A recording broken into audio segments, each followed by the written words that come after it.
Erev Tov, bonsoir à toutes, bonsoir à tous. On se retrouve comme chaque mercredi soir. On se retrouve avec le Rav Shmuel Ouziel pour continuer à développer la pensée du Rav Luria. Et ce soir, on va parler du Shabbat. Du Shabbat, mais pas du Shabbat une fois par semaine, puisque peut-être Yom Shekulo Shabbat, ou en tous les cas, comme l'a formulé le Rav Ouziel, à quand sera-t-il le Shabbat, la semaine, pardon, quand sera la semaine des 7 Shabbatot? C'est le thème de ce soir pour Midreshet Yehuda Manitou. Merci à tous et Bechavod Arab. Alors, Erev Tov. Alors, effectivement, c'est la question qu'on va voir, à laquelle on va essayer de répondre avec le Rav Luria. Quand est-ce qu'on pourra fêter la semaine, pas des 4 jeudis, mais des 7 Shabbats? Et pour cela, on va regarder la manière dont il va interpréter et donc commenter le texte des Aseret Adibrot, des 10 commandements, dans lequel nous avons l'injonction et donc le commandement de respecter le jour du Shabbat. Alors, je vais tout de suite faire passer le texte. Pardon, c'est pas ça. J'ai passé ça, mais c'est pas là. Il faut que j'appuie d'abord là-dessus. Voilà. Et là, c'est bon. Ok. Je suppose que vous le voyez maintenant. Donc, dans ce texte, le texte donc ça s'appelle, c'est toujours dans le Bet Genizi, et c'est donc Zachor et Yom HaShabbat les 4 jours. Donc, c'est les 10 commandements. On va dire l'injonction de garder le Shabbat. On va juste le lire un petit peu parce que le début du commentaire du Rav Luria va effectivement commencer, on va dire comme ça, le début va commencer par précisément une remarque, tout simplement, une remarque du texte même. Il dit, donc il y a écrit, donc Zachor et Yom HaShabbat les 4 jours, il faut se rappeler du Shabbat, Sheshet Yamim Ta'avod Vasita Kol Melatecha, tu dois travailler 6 jours, faire ton travail, Yom HaShvi Shabbat Lashem Elokecha, Lo Ta'aseh Kol Melacha, et le jour du Shabbat, tu ne dois pas travailler. Le Rav Luria pose la question suivante tout de suite. Il dit, dans le déroulement du texte, on voit apparaître une idée pas une idée, mais en tout cas une difficulté. La difficulté, elle est la suivante.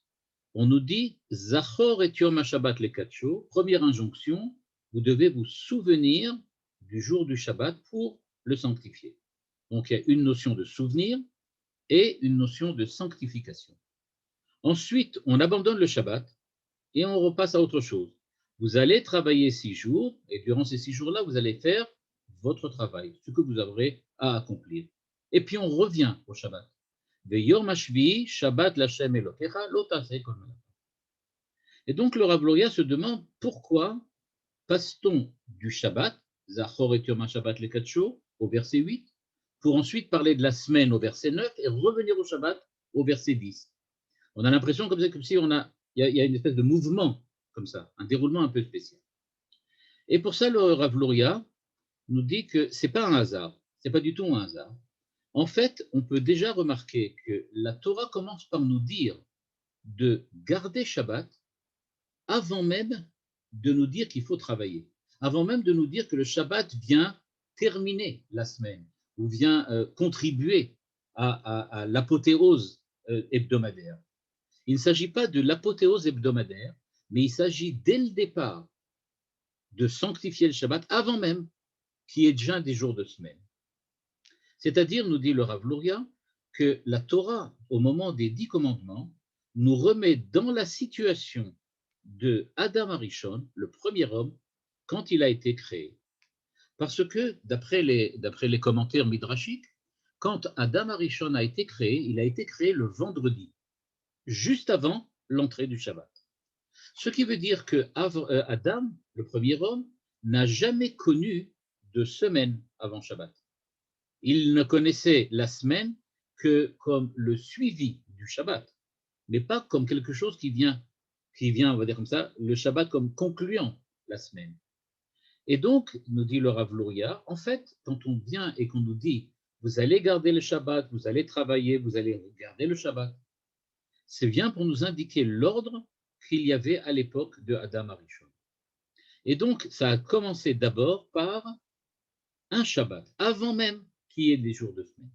Tout a commencé par un Shabbat.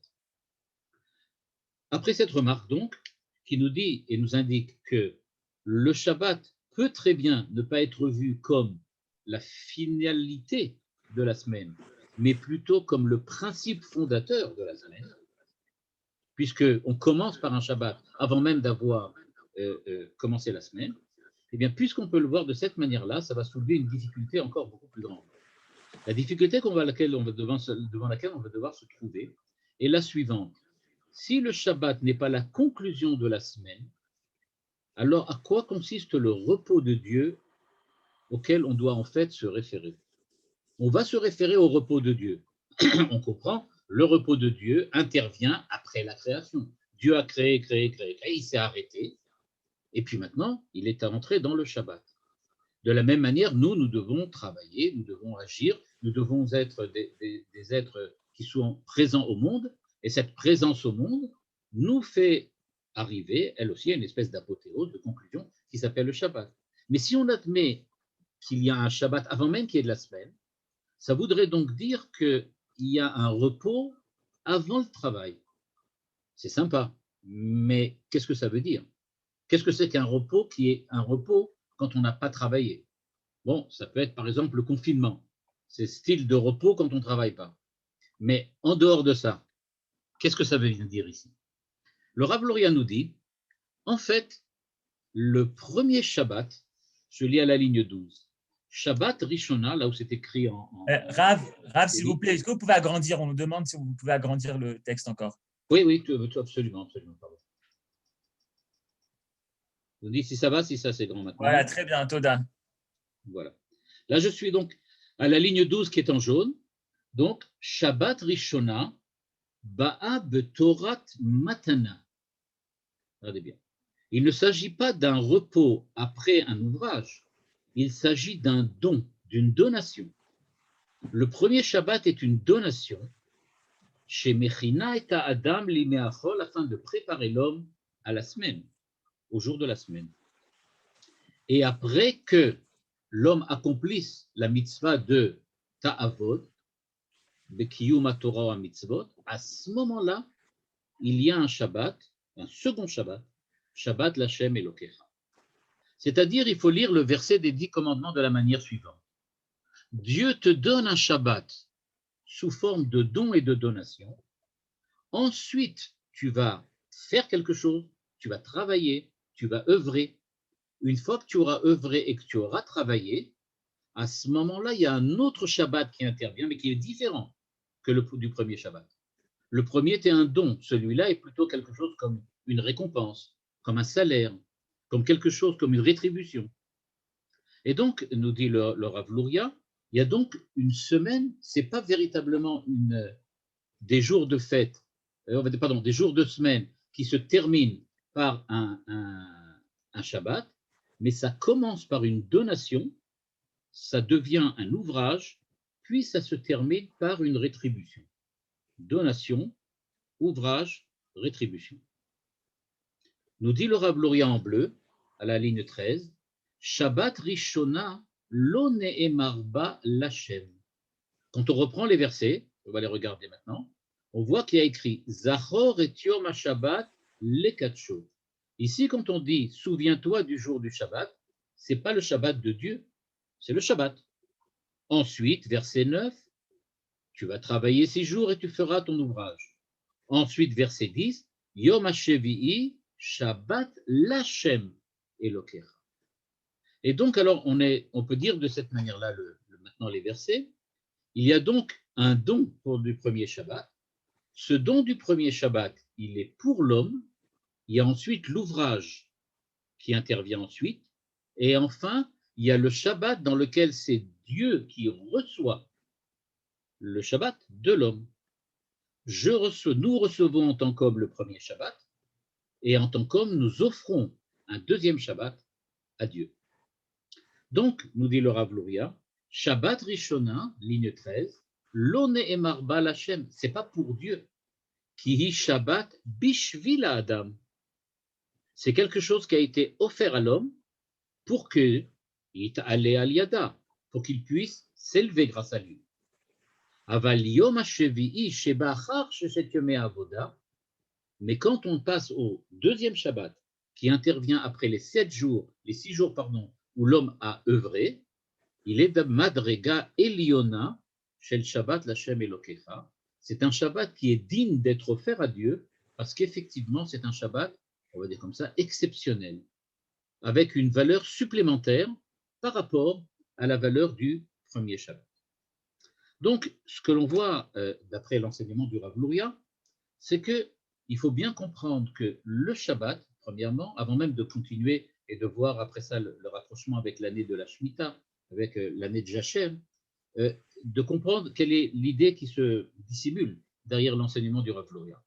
Ce que le Rav Luria ici essaye de montrer, c'est que Shabbat, ce n'est pas une unité fermée, ce n'est pas une totalité, ce n'est pas quelque chose qui est donné en tant que tel, c'est quelque chose qui va évoluer. Il y a une différence entre le premier Shabbat et le second, parce qu'il y a une évolution du Shabbat entre les deux moments. Entre le moment où nous recevons le Shabbat et le moment où nous offrons notre Shabbat à Dieu, Shabbat pour Dieu, il s'est produit une évolution. Le Shabbat a changé, c'est plus le même. C'est un nouveau Shabbat, et comme il le dit ici dans bleu, là dans le terme en haut, il dit Madrega Eliona. C'est d'un niveau supérieur, quelque chose de suprême qu'on offre à Dieu. Et donc le Shabbat, le deuxième Shabbat qui intervient, ouvre une espèce on va dire comme ça, plutôt de cercles, on va dire comme des cercles concentriques, mais comme quelque chose qui va en s'élargissant constamment. On commence par un Shabbat, puis on va et on s'élargit un peu en spirale, et le Shabbat devient de plus en plus large. Chaque Shabbat permettant à la fois d'être offert à Dieu, mais évidemment d'être aussi un don de Dieu. C'est-à-dire, prenons un Shabbat qui tomberait le premier du mois. Le premier du mois, c'est Shabbat, un Shabbat offert. À la fin de la semaine, le 7, nous avons un nouveau Shabbat, celui où l'homme a eu le temps d'agir durant toute la semaine. Le Shabbat du premier est donc maintenant transformé, devient le Shabbat du 7 qui est encore plus élevé. Quand ce Shabbat du 7 est donc plus élevé, il s'avère que nous l'offrons à Dieu. Mais à partir de dorénavant, ce Shabbat offert à Dieu va redevenir un Shabbat de don et de donation de Dieu envers nous. Dieu nous réoffre, nous redonne le jour du 7 du mois, il nous redonne ce Shabbat auquel nous allons ensuite participer, passer une semaine et lui réoffrir un Shabbat encore plus. Ce qui veut dire qu'en fait, le Shabbat, ce n'est pas une entité, on va dire, circulaire, fermée sur elle-même, mais c'est une spirale qui va en s'élargissant. Il n'y a pas de Shabbat une journée, il n'y a qu'un seul Shabbat, mais un Shabbat qui sans arrêt grandit, sans arrêt évolue. Ce Shabbat évolue depuis le moment de la création jusqu'à l'époque messianique. Il va sans arrêt évoluer, s'élargir, et devenir de plus en plus grand. De quelle manière? C'est ce qu'on va voir par la suite. En tout cas, c'est l'idée de base pour le moment du Rav Luria. Donc, il n'y a pas des Shabbats, il n'y a qu'un seul Shabbat. Il a toujours été là. Simplement, il se change et il transforme. Il est Shabbat, donation de Dieu à l'homme, puis il est Shabbat, retour de la donation vers Dieu, et renouveau du don de Dieu vers l'homme, et que c'est comme ça que ça va toutes les semaines. Nous dit que le Rav Luria aussi, qu'il se trouve que ce mouvement dans lequel Dieu donne, Dieu reçoit, Dieu donne, Dieu reçoit, ou on peut très bien le dire à l'inverse, l'homme reçoit, l'homme donne, l'homme reçoit, l'homme donne, c'est dans les deux sens. Il dit, ce mouvement-là intervient aussi quand on parle de l'année de Jacher, l'année de Shemitah. Là-bas aussi, nous dit le Rav Luria, il est écrit les versets suivants. Ki tavo'u el haaretz, v'shavta haaretz Shabbat Lashem. C'est-à-dire, là-bas, c'est écrit Shabbat pour Dieu. C'est écrit Shabbat pour Dieu. Mais d'abord, ça commence par, d'abord, vous allez faire un Shabbat, c'est-à-dire une année de Shemitah. Comme si la Torah nous disait, vous allez rentrer dans le pays, avant même de commencer à faire quoi que ce soit, il y a une première année de Jachem. C'est avant de commencer. On commence d'abord par un Shabbat, le Shabbat de la terre. Puis ensuite, ensuite, on nous annonce, mais tu vas continuer et tu vas agir, tu vas planter, tu vas t'adonner à l'agriculture pendant 6 ans. Et enfin, Shana Shvi'it Shabbat Shabbaton Yel Haaretz Shabbat Lashem. Là aussi, on retrouve la même idée, ça commence par une année de Shemitah, une année de Jachère, puis ça devient 6 ans de travail agricole, et on revient encore une fois à une année de Jachère. Donc on retrouve aussi le même rythme. Ça commence tout de suite par un don, l'année de Shemitah, puis travail, puis enfin rétribution et don deuxième fois. De la même manière, nous dit le Rav Luria, il y a exactement la même chose quand on nous dit de construire le Beth Amikdash, plutôt le Mishkan dans la Torah. Dans la Torah, quand on nous parle des lois du Mishkan, la Torah nous dit Ve'asuli Mikdash ve'shachanti betocham, ligne 21. Vous allez construire un Mikdash, un Mishkan, un temple, un sanctuaire, et je vais résider dans ce sanctuaire. Mais ce n'est pas terminé. La Torah nous dit, qu'est-ce que c'est que ce sanctuaire? Eh bien, il y a une tente, il y a une menorah, il y a dedans aussi un autel pour faire l'encens, un autel pour, etc., etc. Puis ça se termine en disant, à la fin, on termine en disant que, encore une fois, vous allez construire Ve'asu et Amishta. C'est-à-dire, nous dit le Rav Luria, on trouve que selon les 3 dimensions, en général classiques, de la Torah concernant la relation de l'homme à Dieu, il y a toujours 3 dimensions particulières. Dans ces 3 dimensions, nous retrouvons le même, on va dire comme ça, le même mouvement. On commence par un don de Dieu, ça devient ensuite le fruit de l'œuvre de l'homme, puis ça redevient quelque chose pour Dieu. On le trouve au niveau du temps avec le Shabbat. On commence par un Shabbat sanctifié, ça devient ensuite la semaine, et on redevient un second Shabbat. Au niveau du temps, Kedusha, Chol, Kedusha. Au niveau de l'espace dans le Beth Amikdash, on retrouve exactement la même chose. On retrouve aussi que dans l'espace du Beth Amikdash, c'est-à-dire le Beth Amikdash, c'est le lieu où l'âme de l'homme se met en rapport avec Dieu, eh bien, dans cette relation particulière que l'homme entretient avec Dieu, il y a aussi le mouvement, on va dire la triade ou la triptyque de ce mouvement. On commence par Mishkan globalement, puis ensuite on définit qu'est-ce qu'il y a dedans, puis enfin on redevient le Mishkan. Tout ça, Veshachanti betocham, comme dit le commentateur, Veshachanti betocham, pas dans le Mikdash, mais dans les hommes. Il s'agit de la relation avec l'homme lui-même. Quand il s'agit vraiment de l'espace géographique, c'est-à-dire la terre, on trouve le temps de la Shemitah. Avec la Shemitah, on retrouve aussi les mêmes dimensions. On commence par une Shemitah, une année de jachère, on passe à 6 ans de travail agricole pour ensuite déboucher encore une fois sur une jachère. C'est-à-dire, nous dit le Rav Luria, qu'il ne peut pas s'agir d'un hasard. Si la relation avec le Créateur, elle est sous-tendue par ce mouvement triptyque, eh bien, on doit nécessairement trouver une raison qui soit une raison de la création elle-même, c'est-à-dire une raison qui vient sous-tendre le rôle de l'homme en tant que tel. Et c'est pour ça, nous dit que le Rav Luria, à la ligne 25, de tout cela on déduit chez Seder Abria Veshlemuta ou Lihiyot Yom Shekulo Shabbat. En fait, nous dit le Rav Luria, Dieu n'a créé qu'un Beth Amikdash, que la terre d'Israël, on va dire, de cette manière-là, à la Shnat Shemitah, et que le Shabbat. En fait, la création, elle n'est pas la création des jours de semaine, elle est la création du Shabbat. Les jours de semaine, c'est une réalisation, on va dire comme ça, temporaire du Shabbat. En fait, tout commence et se termine par le Shabbat. Le but, c'est le Shabbat. Le but, c'est le Beth Amikdash. Le but, c'est la Shnat Shemitah, c'est-à-dire l'année où on ne travaille pas, où il n'y a pas de travail agricole. Mais alors, à ce moment-là, mais pourquoi alors il y a des jours de semaine? Eh bien, nous dit le Rav Luria, c'est très simple. En fait, la semaine, c'est 7 jours de Shabbat. De la même manière que la terre, elle est tout le temps sous le régime de la jachère, le régime de la Shemitah. De la même manière que le monde entier est l'emplacement idéal pour être en relation avec Dieu. Il n'y a pas besoin d'être spécialement à Jérusalem ou d'être ailleurs. On peut être là où on est, on peut être en rapport avec Dieu. On l'avait déjà vu quand il avait parlé du fait que, en fait, la Kedusha qui vient en Israël, elle a été prise dans l'ensemble du monde. Et en fait, tout c'était là. Mais qu'est-ce qui s'est passé?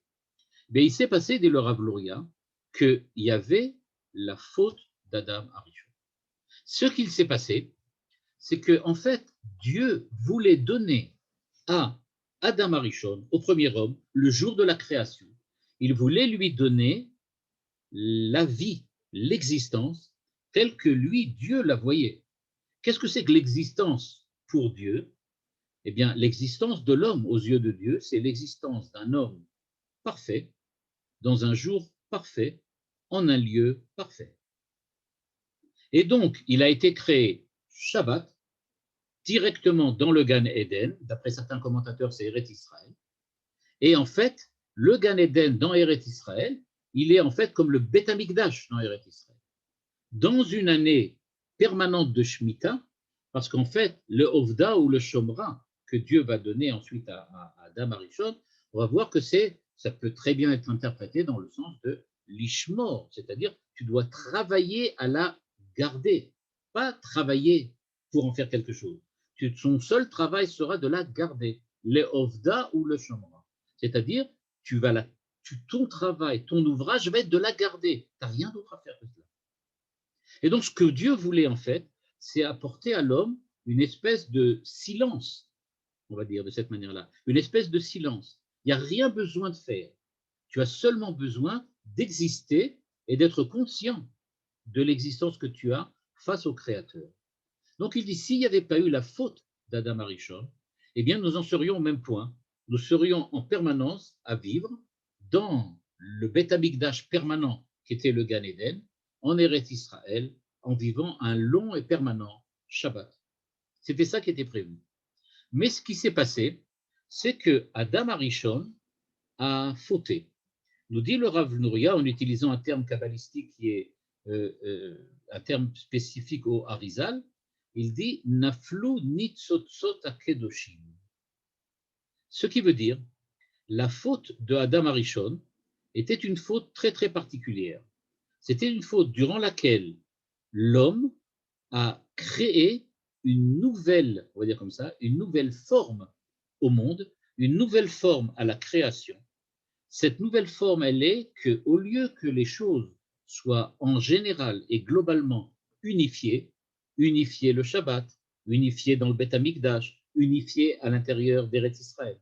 Il dit en fait ce que le Adam Arishon a fait, c'est qu'il a dispersé. Il a redispersé. En fait, tout aurait dû rester unifié et tout s'est dispersé. Je vais peut-être utiliser quelque chose, un terme un peu paradoxal, pour essayer de mettre en rapport avec ce qu'avait dit le Rav Louia dans les autres textes. Dans les autres textes que vous avez vus, on avait vu qu'il avait parlé que la Kedusha d'Eretz Israël était la concentration de la Kedusha venue du monde entier. C'est-à-dire en fait que disperser la Kedusha dans le monde, ça voudrait dire en fait la concentrer dans un endroit et ne laisser que des traces un petit peu partout. C'est ça ce qu'a fait Adam Arishon.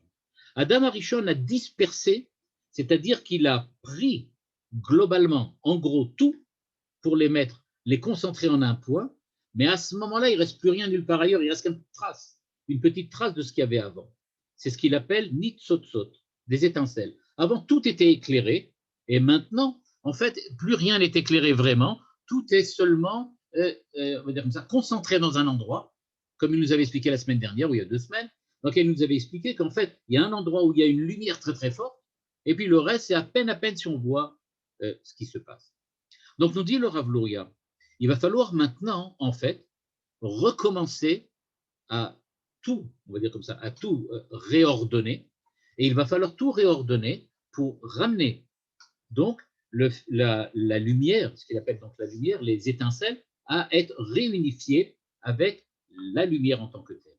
C'est-à-dire que ce qui est resté de la première lumière, qui est donc juste une petite trace, eh bien, de ramener tout à être une seule forme unique et unifiée.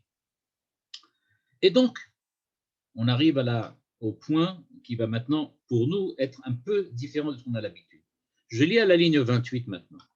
Yotse misé, dit le Rav Louria, Dema sheyesh Shabbat achar shisha yamim, le fait qu'il y ait un Shabbat qui conclut les 6 jours, enze itratshut shel orot miyuchadim beyom Shabbat. C'est pas une valeur particulière, nouvelle, un renouveau, on va dire comme ça, de ce qui a été donné le jour du Shabbat. La sanctification du Shabbat, dit le Rav Louria, ce n'est pas une nouvelle sainteté qui vient intervenir le 7e jour, mais il s'agit des lumières chez le Shabbat, chez Ayou Betrilat Abriya, Beseder Abriya. Donc, ce que dit le Rav Luria, le fait d'élever le Shabbat plus au-dessus va nous sembler maintenant quelque chose de très, très, très différent. Il ne s'agit pas, dit le Rav Luria, de nouveautés, de nouvelles lumières ou de quelque chose d'absolument nouveau qui viendrait s'insérer dans le courant, dans le mouvement de l'existence et qui viendrait brusquement par un don de Dieu, mais c'est au contraire la révélation de ce que Dieu avait donné durant le premier Shabbat. À savoir, nous dit-il, qu'entre-temps, entre les deux Shabbats, il y a eu une chute. Qu'est-ce que c'est que cette chute? Cette chute, dit le Rav Luria, c'est le fait que ce que Dieu nous a donné le premier Shabbat, nous allons besoin d'avoir d'une semaine pour le récupérer, le réunifier, le remettre à sa place. Et à ce moment-là, dans le second Shabbat qui va intervenir après notre ouvrage, nous allons découvrir ce qu'il y avait déjà dans le premier. De la même manière que Adam Arishon, quand il a été exilé en dehors du Gan Eden, exactement comme nous sommes exilés en dehors du Shabbat, ou bien que nous avons été exilés en dehors du Beth Amikdash, eh bien l'exil qui est intervenu après la faute de Adam Arishon vient au contraire montrer qu'il doit récupérer ce qui devait être récupéré, c'est-à-dire ce qu'il y avait déjà dans le premier Shabbat, dans le Beth Amikdash, dans le Gan Eden. Et donc, nous dit le Rav Luria, le mouvement de perpétuel du temps, il est le suivant.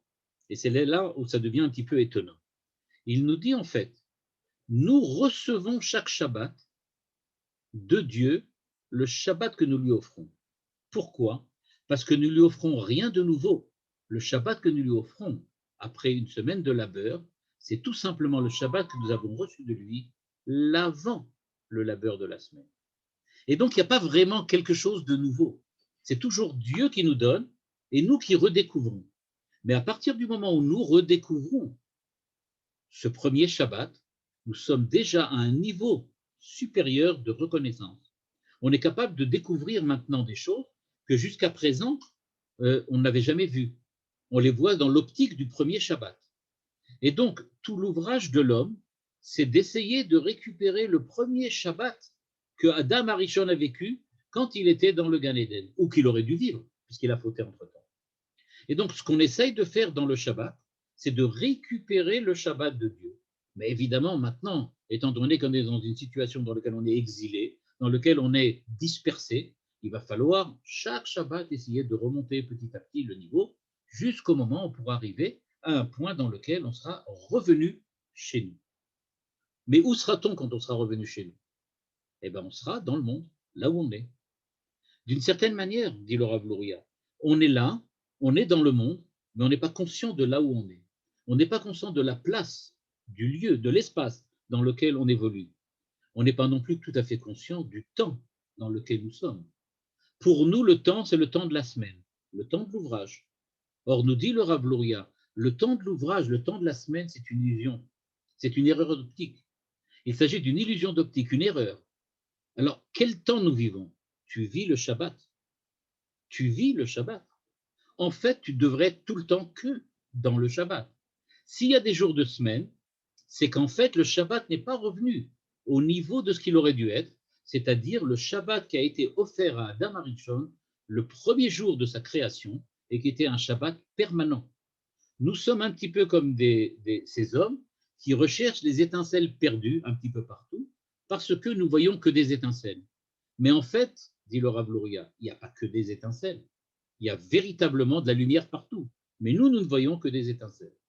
Et donc, on est à la recherche des étincelles pour essayer de les ramener et de montrer qu'en fait, elles ne sont pas déconnectées. Elles ne sont pas, on va dire ça, perdues. Elles ne sont pas exilées. Elles font partie de la lumière centrale. Elles font partie de la lumière qui est la lumière de tous et de tout, tout le temps. D'un certain point de vue, encore une fois, imaginez ce que je ne sais pas si vous avez déjà vu, il y a une espèce de jeu, je crois que c'est un jeu télévisé aussi, mais il me semble que c'est un jeu très célèbre, dans lequel on montre un tableau célèbre à un concurrent, mais on ne lui montre pas en entier. On lui montre seulement avec un tableau, donc le tableau de maître qui est sur le mur, et on met devant un drap dans lequel on a fait quelques trous. Là, on dit voilà, tu vois quelques petits points comme ça. Maintenant, dis-nous quelle est l'image. Eh bien, c'est ça les jours de semaine. Les jours de semaine, on est dans un jour dans lequel on voit que certains points du tableau. On ne voit pas tout globalement le tableau. Chaque fois qu'on découvre et qu'on arrive à reposer une pièce du puzzle, eh bien voilà, on a redécouvert que cette petite image, ce petit nitzot, cette petite étincelle, elle est en fait liée à quelque chose de beaucoup, beaucoup plus grand. Et maintenant, on comprend la position, l'espace, la valeur de chaque petite chose, de chaque petite étincelle, quand on la voit globalement dans l'image générale. Eh bien, cette universalité de l'étincelle qui, a priori, est individuelle et particulière, c'est ça le rôle des jours de semaine. Chaque jour de la semaine est un jour différent de l'autre. Mais en fin de compte, arrive le Shabbat et on découvre que chaque jour, ce n'était qu'une image, mais très, très diminuée du Shabbat. Notre but, dit le Rav Luria, c'est le premier Shabbat. On doit être dans un premier Shabbat, c'est-à-dire le Shabbat du don et de la donation. Dieu nous a offert ce Shabbat-là. Il est pour nous. On est là. Maintenant, nous, on va lui réoffrir l'autre parce qu'on n'a pas été capable de le recevoir. C'est-à-dire que le premier Shabbat que Dieu nous a donné, c'est celui-là qui doit nous indiquer ce que l'on doit chercher. En gros, je vais dire ça de cette manière-là, c'est comme si on nous montrait très rapidement l'image du tableau et que maintenant nous avons devant nous le tableau caché, dissimulé, et que maintenant on essaye de se rappeler qu'est-ce qu'on doit retrouver et où. Est-ce que c'est que cette image qui est là? Qu'est-ce que ça représente ça? Que représente ce personnage? Que représente ce dessin? Donc, nous dit le Rav Luria, on est donc dans un mouvement permanent dans lequel chaque Shabbat, le tableau va et s'ouvre de plus en plus. Nous sommes à la recherche de l'image globale, du premier Shabbat. Chaque Shabbat qui est passé devient le don de Dieu. C'est-à-dire, eh bien, le tableau s'est découvert un peu plus. Il y a maintenant un peu plus de l'image du tableau qui est ouvert. Il y a un peu moins de dissimulé. C'est un nouveau tableau qu'on a reçu de Dieu. Enfin, on voit déjà un peu mieux. Le but, évidemment, c'est d'arriver, au moment des temps messianiques, à cette idée-là qu'on va voir le tableau globalement, entier. C'est-à-dire, on va revivre la position, la situation de Adam Arishon quand il était dans le Gan Eden. C'est-à-dire qu'il vivait un Shabbat permanent dans un Beth Amikdash permanent. Voilà donc pour dire le Rav Luria. Et donc, il nous dit, ligne 1 ici, Zea davar ativ'i ve'amesudar shel abria yom shekulo Shabbat. L'ordre, la nature de la création, c'est d'être que du Shabbat. De la même manière que le monde ne doit être que du Beth Amikdash. De la même manière que l'homme doit être que en rapport avec son Créateur. Il n'y a pas d'autre chose. Yom Shekulo Shabbat. Par contre, dit-il, les jours de la semaine, ce sont eux, Sheyatsu, mi Geder Ativi. Le non naturel ou le manque de naturel dans le monde, c'est pas le Shabbat, parce que le Shabbat n'est pas surnaturel. Le Shabbat, il est la nature. C'est comme ça que ça doit être. C'est les jours de semaine qui sont un manque de nature. Ils sont quelque chose dans lequel il manque. Il nous manque le naturel. Dans cette optique que nous propose le Rav Luria maintenant sur la notion de naturel, on voudrait dire un petit peu la chose suivante. Qu'est-ce que ça veut dire être naturel? C'est être soi-même, c'est-à-dire réaliser, affirmer son identité. Le terme identité, évidemment, est à prendre avec des pincettes, hein. Ce n'est pas toujours les mêmes définitions pour tout le monde. Mais la définition dont je parle ici, c'est la définition, c'est-à-dire être véritablement soi-même. Pas dans le sens identique à soi-même, mais c'est être soi-même, même si on est différent. Et donc, quand je suis moi-même, c'est donc cette notion de naturel. Je suis naturellement ce que je suis. On va prendre un exemple très simple. Quand vous voyez un chat, ben, il est naturel. Pourquoi il est naturel? Même s'il a des velléités, même s'il agit, même s'il veut, même s'il miaule, même s'il saute, ça ne change rien. Tout ce qu'il fait, c'est l'expression de l'identité féline qui est en lui. C'est comme ça qu'il est. Il ne pourra jamais être autrement. Il ne va pas se mettre à aboyer. Il est comme il est. C'est un chat. Le Shabbat, c'est un chat. C'est comme ça que ça doit être. Le temps doit être Shabbat. La nature féline du temps, c'est Shabbat. C'est comme ça qu'il doit être. Maintenant, si on voit maintenant un chat qui se met à aboyer, alors on se doute qu'il y a quelque chose de bizarre. C'est pas lui, ça. Eh bien, les jours de semaine, nous dit le Rav Luria, c'est quand le temps dérape, quand le temps devient un peu fou. Le temps commence à avoir un comportement bizarroïde, et ce comportement bizarroïde, on appelle ça les jours de semaine. Par contre, quand on arrive au Shabbat, brusquement, dit le Rav Luria, le temps reprend le dessus. Il redevient ce qu'il est. Et il est Shabbat. C'est ça le temps. La semaine de 7 Shabbat, ben oui, c'est ça le temps. Il n'y a pas d'autre chose qu'une semaine de 7 Shabbat. C'est ça le véritable temps. Ce que nous connaissons, c'est un temps qui s'est dénaturé. Un temps qui s'est dénaturé. Quelque chose qui est devenu, qui s'est perverti d'une certaine manière, qui n'est plus ce qu'il aurait dû être. C'est pour ça que dit le Rav Luria à la ligne 3, il y a les jours de semaine, je lis ici, là ce qui est en jaune là, il dit les jours de semaine, Yemot Achol, Yatzou Migeder Ativi, ils se sont dénaturés. C'est une dénaturation du temps. Yordim le Mata, Kedeletaken, et nous utilisons cette dénaturation pour pouvoir mettre en exergue ce qui était la nature du Shabbat, la nature du temps. Après ça, on va ensuite, c'est seulement 6 jours, puis on revient à là où on était. Qu'est-ce que c'est donc que faire les mitzvot, étudier la Torah? C'est, dit le Rav Luria, redécouvrir la véritable valeur sanctifiée du temps. Nous sommes obligés de faire des mitzvot, nous sommes obligés d'étudier la Torah, parce que le rôle de l'homme, c'est de ramener le temps à ce qu'il est vraiment, de ramener le temps à sa nature. Sa nature, c'est Shabbat. Et donc, nous dit le Rav Luria, quand on regarde maintenant le calendrier, et c'est en cela que ça va devenir maintenant quelque chose de complètement différent, il faut comprendre qu'il y a une très très grande différence entre, je cite, les jours de semaine, le Shabbat et les jours de fête. C'est donc complètement différent, dit le Rav Luria. Faites très attention, nous dit-il. Vous allez maintenant vivre le calendrier, vous venez de passer Shabbat, vous n'allez pas tarder à arriver à un autre Shabbat, ça on a commencé à comprendre de quoi il s'agit, mais bientôt on va arriver à Pessah. Qu'est-ce que c'est que Pessah? Et qu'est-ce que c'était que Rosh Hashanah Yom Kippour? Alors il nous dit, Shabbat ou lo chidush, ligne 6. Shabbat ou lo chidush. Il n'y a aucun, ça c'est pas, il n'y a rien de nouveau dans le Shabbat. C'est la nature. Quand un chat miaule, c'est un chat, on a compris. C'est comme ça qu'un chat agit. Alors qu'est-ce qui est bizarre? Ce qui est bizarre, dit-il, c'est les jours de semaine. Achol ou achidush. Donc, la dénaturation du temps s'est fait pendant la semaine. Alors qu'est-ce que c'est que les fêtes? Eh bien, il nous dit les fêtes, c'est quand il y a du Shabbat qui se rajoute pendant la semaine. C'est-à-dire, nous dit-il, alors que le Shabbat ne fait jamais rien de neuf, ce n'est que la nature du temps, ce n'est que la nature du temps, quand je dis le temps, je parle ici évidemment du temps dans le cadre de la relation de Dieu avec l'homme, dans le cadre du rapport entre l'humain et le divin, eh bien il nous dit, les fêtes sont complètement différentes. Le Shabbat, c'est notre nature, c'est comme ça qu'on doit être en rapport avec Dieu. Mais est-il possible d'être mieux que ce qu'on était au départ?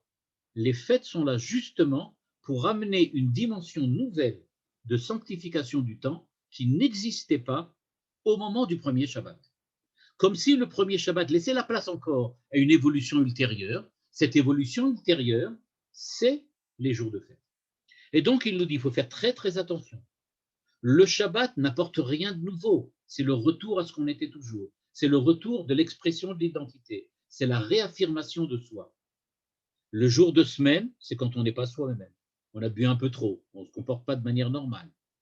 Le jour de fête, c'est quand on a une élévation brusque et quand brusquement on se dépasse soi-même. On arrive à être au-delà de ce qu'on est. Donc, si on veut schématiser, il y a être normal, c'est Shabbat, c'est la semaine des 7 Shabbats. Il y a quand on n'est pas normal, alors on est dans les jours de semaine. Et il y a dans les gens, quand on devient surnaturel, surnormal, à ce moment-là, on est les jours de fête. Le Rav Luria dit, mais attention, on va un peu nuancer. Là où c'est écrit en jaune, il nous dit, Itachen, sheyesh b'Shabbat, gamken inyan osafat orot.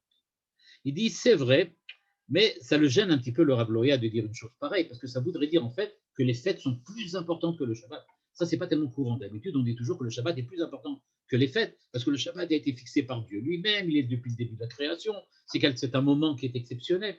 Donc, alors en quoi le Shabbat serait-il inférieur au jour de fête?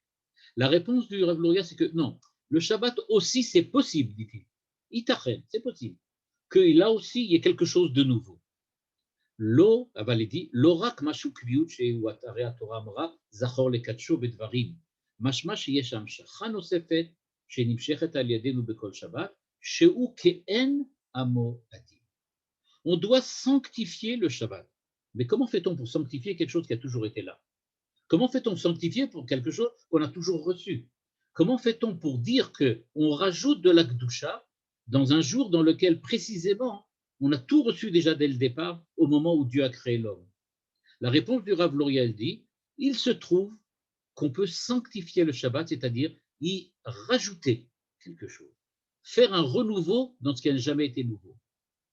Et donc, c'est un petit peu, pour donner une image, comme si on ravivait l'infini. L'infini serait grand, très grand, pas plus, on ne peut pas être plus grand que l'infini, mais on peut quand même l'agrandir un peu. On peut faire quelque chose de plus avec l'infini.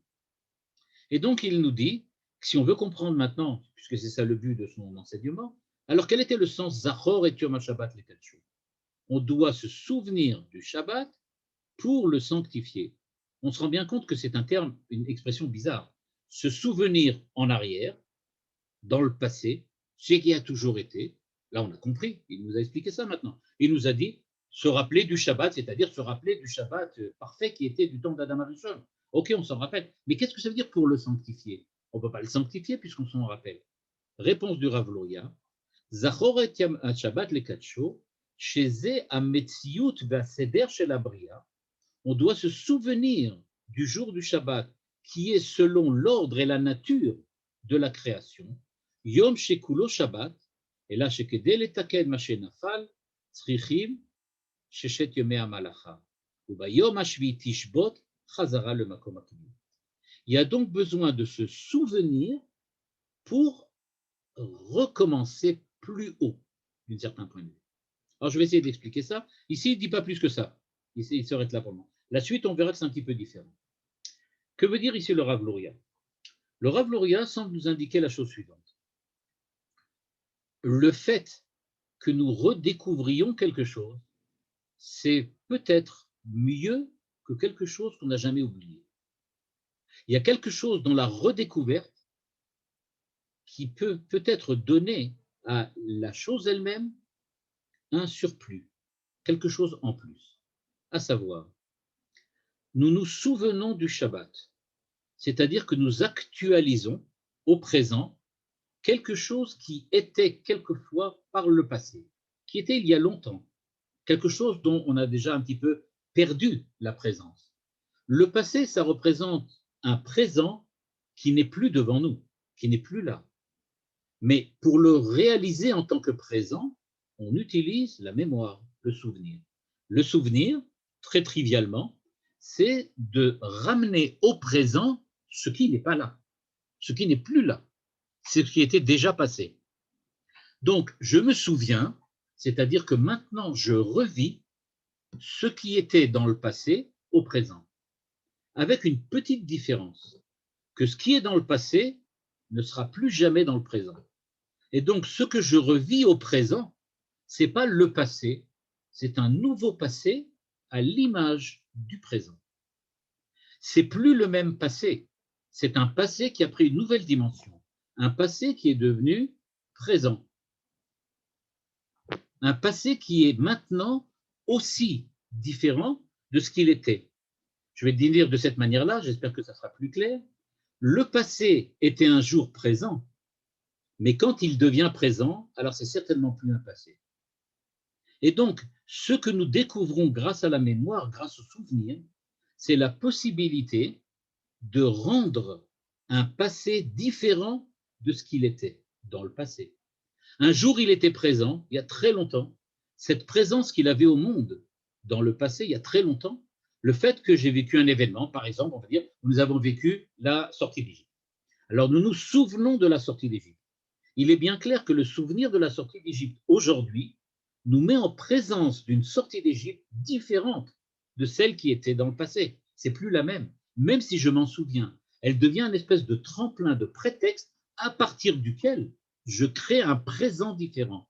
Je me remets dans l'état, dans la situation de la sortie d'Égypte, mais d'une sortie d'Égypte qui n'est plus la sortie d'Égypte de l'époque, qui est la nouvelle sortie d'Égypte, celle que l'on vit aujourd'hui en Tafshin Pei Aleph. Aujourd'hui, on vit la sortie d'Égypte, pas comme l'ont vécu Moshe Rabbeinu, pas comme l'ont vécu Aaron et les enfants d'Israël. On vit la sortie d'Égypte d'une autre manière. Donc, faire revivre le passé, dit le Rav Luria, ça consiste à amener quelque chose du passé, le faire vivre au présent, mais à ce moment-là, il a une nouvelle dimension. Le Shabbat d'Adam Arishon, jamais on pourra le revivre. On ne pourra jamais on va dire comme ça, on ne pourra jamais le reconstruire, on ne pourra jamais le rétablir. On ne peut pas rétablir le Shabbat d'Adam Arishon. Il n'y a que lui qui l'a vécu comme ça. Nous, nous le vivons d'une autre manière. Cette nouvelle existence du Shabbat au présent, c'est le Shabbat d'Adam Arishon quand il est vécu après la semaine de travail, après les efforts de la semaine. Et donc, nos efforts durant la semaine, ce ne sont pas simplement des efforts pour essayer de revivre un Shabbat comme Adam Rishon l'a vécu, mais c'est de revivre un Shabbat dans le chromatisme, dans l'éclairage du présent. Revivre ce que Adam Rishon a vécu, mais dans notre présent, pas dans le sien.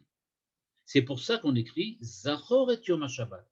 Souviens-toi du Shabbat de Adam Rishon, les Kadsho, pour en faire quelque chose de nouveau, et comme dit le Rav Luria, rajouter, donner un surplus d'existence, de sainteté à ce Shabbat que Adam Arishon n'a pas pu donner, puisque nous sommes là et que lui ne l'est plus.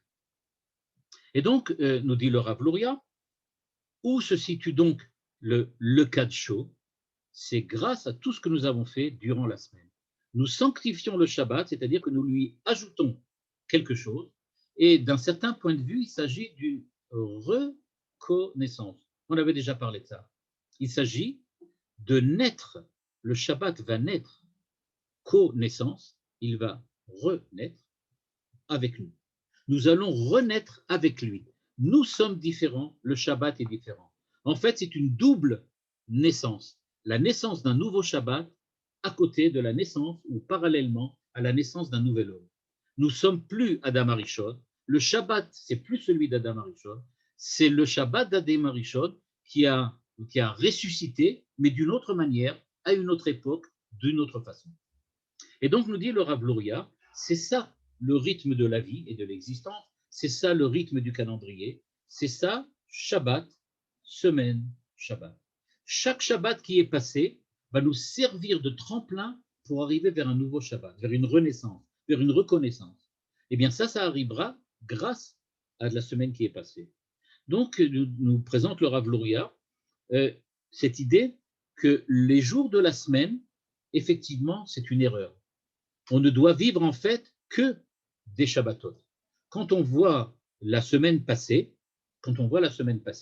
eh bien, il y a certainement en nous quelque chose aussi qui va changer chez nous. C'est vrai que Shabbat, Shabbaton, on peut appeler Yom Kippour Shabbat, on peut appeler Pessah Shabbat. Il n'y a pas de raison, pourquoi pas. Mais ce qu'il faut savoir, c'est que quand on parle et qu'on dit que tout est un Shabbat, ça veut dire en fait que tout ça a la fonction du Shabbat. Mais pas la fonction du Shabbat d'Adam Arishon, la fonction du Shabbat chez nous. Nous sommes des hommes du Shabbat. Nous vivons 7 jours de Shabbat. C'est vrai que pendant la semaine, ça n'a pas l'air d'être comme ça, mais grâce à ce qu'on fait durant la semaine, on se permet, grâce à ça, de créer un nouveau Shabbat, une nouvelle manière, et cette nouvelle manière d'être, elle est donc fructifiante. Un peu comme le fait remarquer M. Attab, un peu comme dans la Shemitah, dans lequel l'année de Jacher va améliorer ensuite. Ça va être une année particulière qui va améliorer ensuite ce qui va se passer. Il y a donc quelque chose de plus dans l'année de la Shemitah que ce qu'il y avait dans l'année précédente. On n'a pas besoin d'avoir peur durant la semaine. Pourquoi? Parce qu'on sait que le Shabbat, on va créer du nouveau. On va créer de la Kedusha. On va être Mekadesh à Shabbat. On va vraiment être sanctifier le Shabbat dans le sens que nous allons effectivement affirmer une nouvelle sanctification. L'idée, cette idée-là, nous dit le Rav Luria, on peut aussi la découvrir quand on remarque que Shabbat et Shevi'it, Nikraim Beshem Shabbat. C'est-à-dire que l'année de Shemitah, l'année de Jacher et le Shabbat sont appelés Shabbat. On dit Shabbat Lachem. Pourquoi? Il dit Shabbat comme Tshuva, pardon. La Shuv, revenir. Milachon Shiva, c'est-à-dire revenir à la nature. Par contre, les 6 jours, eux, sont un éloignement de la nature. C'est les efforts de l'homme pour essayer de revenir à la nature. Je voudrais juste terminer par une remarque du Rav Luria avant les questions, s'il y en a. Quelle est la différence ou quel est le terme qu'utilise la Torah ou les Chachamim pour nous parler du Shabbat et des fêtes? On dit Vesamarta bechagecha. Les jours de fête, il y a Simcha, la joie. Par contre, on dit Vekarata la Shabbat oneg. Pas Simcha, oneg. Nous dit le Rav Luria, qu'est-ce que est la différence entre Simcha, la joie, oneg, le plaisir, on va dire comme ça, le plaisir. Quelle est la différence entre la joie et le plaisir? Mais pas dans les termes français, mais dans les termes d'hébreu, Simcha et oneg. Il nous dit que Simcha, ça intervient toujours, ligne 31, Ka'asher mitradesh la adam davar shelo hayalo venaasa mise sameach. À quel moment y a-t-il de la joie? À chaque fois qu'il y a quelque chose de nouveau, quelque chose d'exceptionnel, quelque chose auquel on ne s'attendait pas, une surprise. On est toujours joyeux quand on découvre quelque chose de nouveau, quand notre monde perd un petit peu de sa monotonie et que brusquement il y a quelque chose de nouveau pour nous. Ça introduit de la joie. Et il nous dit, aval Shabbat, c'est pas du tout ça. Shabbat, c'est le retour à la nature. On n'a rien de nouveau, au contraire. Il y a ce moment-là, quand on redevient soi-même, alors il y a ce qu'on appelle oneg. Je traduis par le français plaisir, mais ce n'est pas nécessairement cela. Il est donc dit, c'est ce qu'on appelle oneg. Oneg, j'aurais plutôt dire, c'est la jouissance d'être ce qu'on est. La jouissance quand on est ce qu'on est. C'est-à-dire, je jouis de mon être. Je n'ai pas besoin que quelque chose d'autre me soit apporté. Je jouis du fait même que je suis ce que je suis. Être ce que je suis, c'est ça. C'est-à-dire le fait de jouir de sa propre identité, de jouir de sa propre unité interne. Je ne suis pas fissuré, je n'ai pas de problème, je n'ai pas de contradiction. Je suis véritablement moi-même en tant que moi-même. J'affirme, et je veux dire comme ça, je suis capable d'affirmer ce que je suis et qui je suis. Et donc, nous dit le Rav Luria, et on se trouve donc à ce point de jonction entre oneg et simcha. Les jours de fête nous apportent quelque chose de plus. Le Shabbat, il nous apporte que la jouissance d'être ce que nous sommes. On jouit quand on est véritablement ce qu'on est. Dernière petite remarque que le Rav Luria fait, et qui est une remarque très importante. Il nous dit en fait que si on regarde le déroulement de l'histoire d'Israël, alors on ne peut pas ne pas remarquer que la chassidoute, puisque lui il est un adepte de la chassidoute, il dit que la chassidoute est précisément venue après un long terme, après une longue évolution. Ça a commencé par le Zohar, puis ensuite il y a eu le Harizal, toute la Kabbale qui a évolué. Puis est arrivé la chassidoute. Il dit ce qu'a fait la chassidoute, c'est qu'elle a sorti les mystères de la Torah, la Kabbale, elle a sorti des petits groupes élitistes qui étaient fermés sur eux-mêmes, et c'est devenu quelque chose de beaucoup plus universel. L'ensemble du peuple, maintenant, n'importe qui dans le peuple d'Israël peut très bien choisir d'adhérer à la méthodologie ou à la manière d'être juif telle que la chassidoute du Baal Hashem Tov le préconise. Eh bien, il nous dit cette différence-là, c'est que en fait, ce que voulait essayer de faire le Baal Shem Tov, c'est de dire le Harizal, la Kabbale, tout ça c'est du nouveau. C'est un peu comme les fêtes, c'est de la simcha. Mais ce n'est pas suffisant. Les fêtes, ça dure quelques jours dans l'année. Et le reste de l'année, qu'est-ce qu'on fait?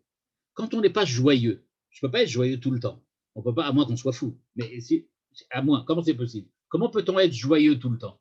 Okay, alors, on ne peut pas être joyeux. On peut dire qu'on se sent bien, on jouit de ce qu'on est. Ça, oui. Oneg, on peut faire. Il dit, c'est ça la chassidoute. La chassidoute, dit-il, d'après à son avis, c'est cette tentative de prendre la joie, on va dire comme ça, on va dire comme ça, éclairante, ou la joie comme un éclair qui nous éclaire brusquement, de cette manière-là, une joie très très forte qu'on aurait pendant les fêtes, et qu'on essaie de la rendre naturelle, de la ramener au niveau naturel. Mais il nous dit, c'est ça ce qu'a essayé de faire la chassidoute. La chassidoute, en fait, dit-il, d'après son avis, c'était le chemin que le Baal Shem Tov avait préconisé pour essayer de prendre ces espèces d'illuminations particulières, exceptionnelles, comme les jours de fête de la Kabbale, et de les rendre vivants et vivables au jour le jour et au quotidien. Donc il dit, pas tout le monde est obligé d'accepter ça, on peut très bien vivre autrement, mais en tout cas, ce que lui pensait, c'est que, a priori, la meilleure manière pour nous de savoir absorber, on va dire comme ça, quelque chose de neuf, okay, c'est de le transformer en quotidien. On peut absorber quelque chose que si on est capable de le rendre vivant au quotidien. Ce vivant au quotidien, il le dit, c'est la chassidoute, à son avis. Hein.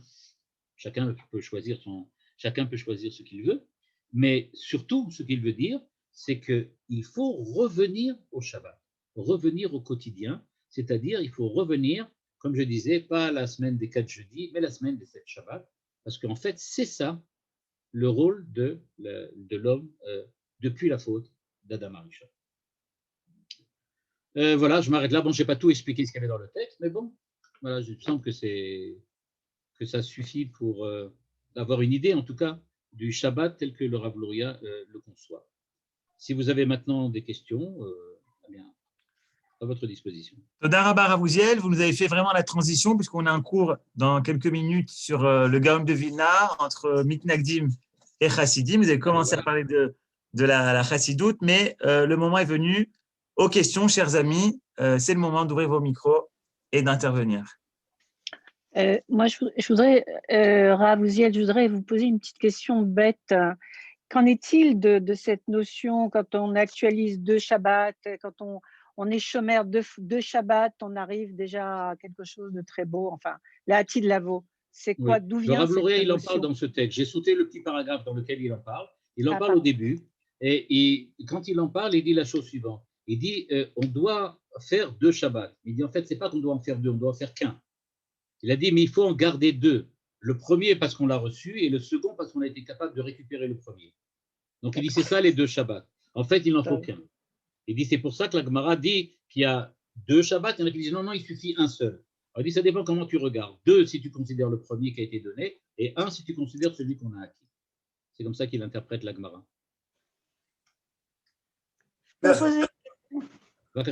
Allez-y, madame. Allô? Oui, on entend. Moi, je n'ai pas tout suivi, mais enfin, j'espère que j'ai compris. Ce qui me semble assez étonnant, c'est que les jours de semaine ne comptent pas. Les jours de la semaine ne sont pas… on passe d'un Shabbat à Shabbat et les jours de la semaine, il n'y a pas un travail qui est fait pendant les jours. Évidemment, on va passer d'un à l'autre. Le rôle, il n'a pas d'importance. Le jour de la semaine, au contraire, il est excessivement important parce que c'est celui qui permet de passer d'un Shabbat à l'autre. Si on est exactement au même niveau que du Shabbat qu'on a reçu, c'est-à-dire qu'on n'est pas capable de se réunifier et de vivre au quotidien le premier Shabbat qu'on a vécu, alors on n'a rien changé pour le second. Mais qu'est-ce qu'on doit faire pendant… Dans la semaine, comme il nous a dit, il faut faire les mitzvot, il faut faire la Torah, c'est-à-dire essayer de revivre au quotidien le Shabbat, faire de la semaine du Shabbat. Chaque jour doit être un Shabbat, c'est un peu comme le Sfat Emet, il trouve toujours une écoudate de Kdusha dans chaque… il faudrait que j'explique le Sfat Emet, mais je vais faire, puisque vous en parlez. Le Sfat Emet parle toujours de la Nekuda, Nekudat à Emtsa. Il parle toujours de Nekudat à Emtsa. Mais quand il veut parler ici de la Nekudat à Emtsa, il veut montrer qu'il existe en fait dans chaque jour de la semaine quelque chose que le Rav Luria appelle ici l'étincelle et qui est la présence du Shabbat dans ce jour-là. Donc il dit il ne faut pas vivre au niveau de l'obscurité qui est autour de l'étincelle, mais il faut au contraire répandre la lumière de l'étincelle dans l'obscurité du jour. C'est ce que dit le Rav Luria ici. Juste, Rav Shmuel, Vakasha? j'ai juste une question parce que j'ai mis en traduction pour Oneg, en fait, délectation et spleen. Est-ce que vous êtes d'accord avec cette traduction? Délectation, spleen, oui, ça pourrait être délectation. Je préfère, moi, jouissance, mais il faudrait que je m'explique beaucoup plus longuement. Pourquoi je pense que c'est une jouissance? Parce qu'il faudrait que j'explique la différence entre jouissance et délectation. Parce Dans que la spleen, en délectation, fait, il y a un sens de goût, alors que un dans plaisir, jouissance, il n'y a pas la notion de goût. Dans la délectation, il y a encore une césure. Je vais dire très rapidement. Il y a une espèce de césure entre le sujet et l'objet, entre le sujet qui délecte et l'objet de la délectation, alors que dans la jouissance, au contraire, il y a une perte complète de la différenciation entre le sujet et l'objet, et en fait, c'est le sujet se perd dans l'objet pour se retrouver sujet sans objet. Okay. C'est ça la jouissance. On dit aussi que les temps messianiques, ça sera un Shabbat complet. Est-ce que ça sera le retour justement à ce premier Shabbat dont vous avez parlé? Oui, c'est ce qu'il a dit le Rav Luria, effectivement. Il dit c'est le retour au premier Shabbat. D'accord. Donc un Shabbat de encore Dieu, une fois, alors. mais j'ai rajouté quelque chose. J'ai rajouté que le retour au premier Shabbat, ça ne sera jamais le Shabbat de Adam Arishon, puisque lui est incapable de vivre le Shabbat que nous vivons aujourd'hui. Et donc, ça sera le Shabbat d'Adam Arishon, revu et corrigé par le fait que nous avons vécu encore un certain nombre de siècles après lui. Donc, ça sera un Shabbat qui englobera le Chol aussi, en fait. Le mot englobé est un peu trop, à mon avis, est un peu trop géographique ou géométrique. Il vaudrait mieux dire symbiotisé, quelque chose comme ça. D'accord. En fait c'est retrouver la damitude, tout simplement.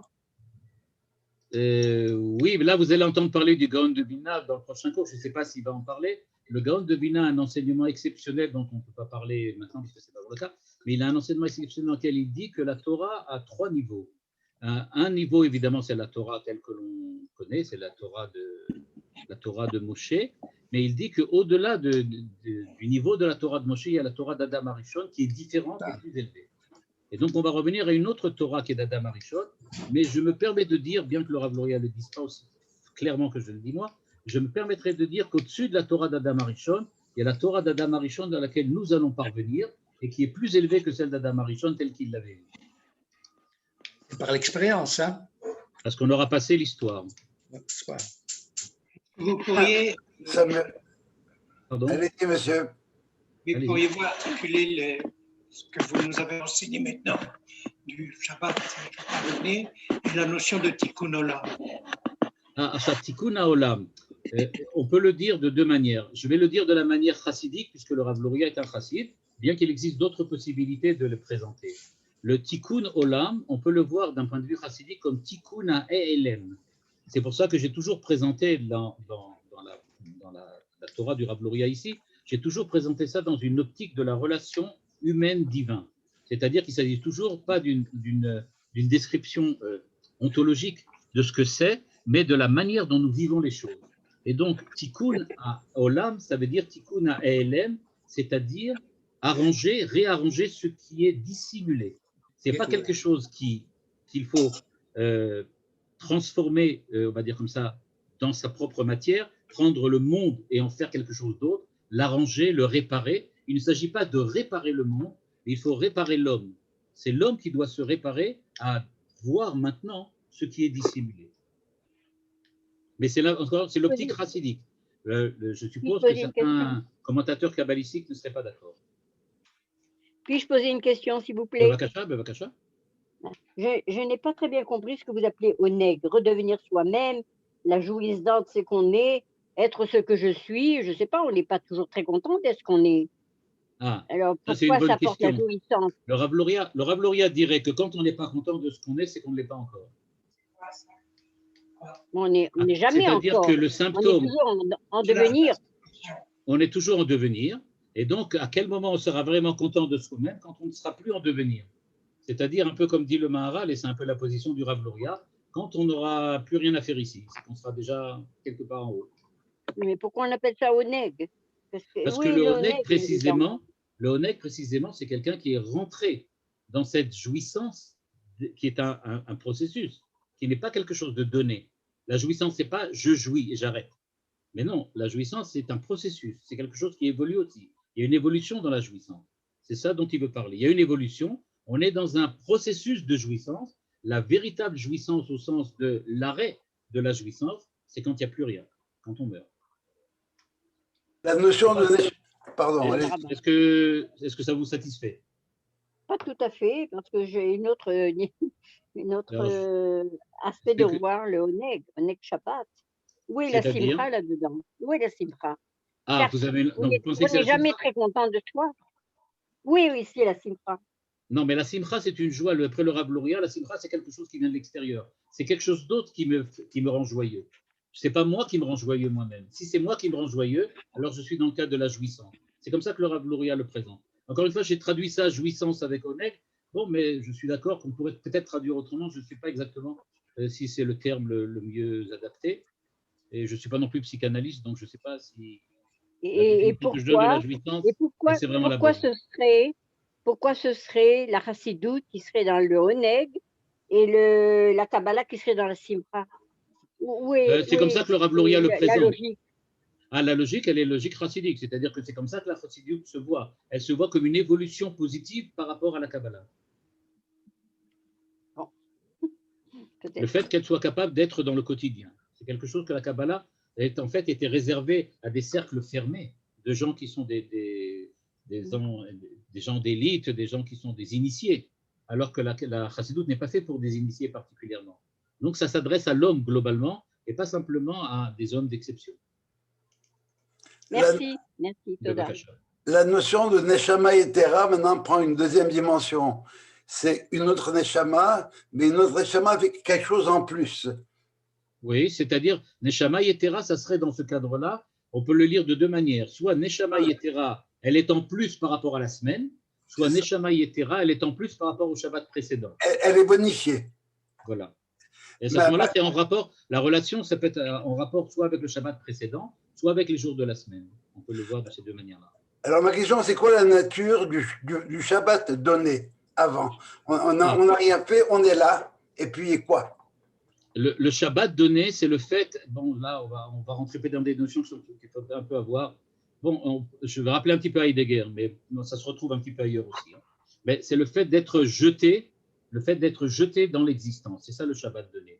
C'est le fait qu'on est jeté dans le Shabbat. Ce n'est pas un Shabbat dans lequel on a participé ou dans lequel on fait partie, mais c'est un Shabbat dans lequel on est projeté. Et donc, ce n'est pas un Shabbat, vraiment. C'est le Shabbat qui nous est d'une certaine manière imposé. Je rappelle l'idée, par exemple, du don de la Torah dans lequel Dieu vient prendre la montagne, il la met au-dessus. Il dit ou bien vous l'acceptez, ou bien je vous écrase. Mais à partir du moment où l'homme accepte, alors à ce moment-là, on pourrait demander, mais en quoi j'ai accepté, puisque de toute façon, tu m'as menacé? La réponse, elle est que ça ne pose pas la raison. Peu importe la raison pour laquelle tu l'as accepté, mais quand tu acceptes, et tu acceptes ce qui est imposé, alors à ce moment-là, tu l'as accepté, même s'il est imposé. Et ça, c'est les jours de la semaine qui viennent après. Donc le Shabbat du don, il a ce côté un petit peu aliénant, il a un côté violent, parce qu'il n'est pas la dimension humaine. Et par exemple, la Chassidoute, justement, voulait dire que la Kabbalah est un peu violente, elle n'est pas à la dimension humaine. On a besoin de la Chassidoute pour que ça devienne une dimension humaine. Mais on y mange le pain de la honte dans ce Shabbat-là. Et ça, c'est le Ramchal. Ça, c'est Rabbi Moshe Chaim Lutzat. Ça, c'est l'interprétation du Ramchal. C'est exact. Est-ce qu'on peut dire que le fait de faire de chaque jour de la semaine un Shabbat, c'est comme la teshuva permanente de tous les jours? Ben oui, Shabbat, teshuva, c'est la même chose. S'il s'agit de la chouve, revenir, effectivement, c'est ça. C'est exactement ça. Tout à fait. Merci. Toda Rabba. Merci beaucoup, Rav Uziel. Erev Tov, Shabbat Shalom à tout le monde. Shabbat Shalom.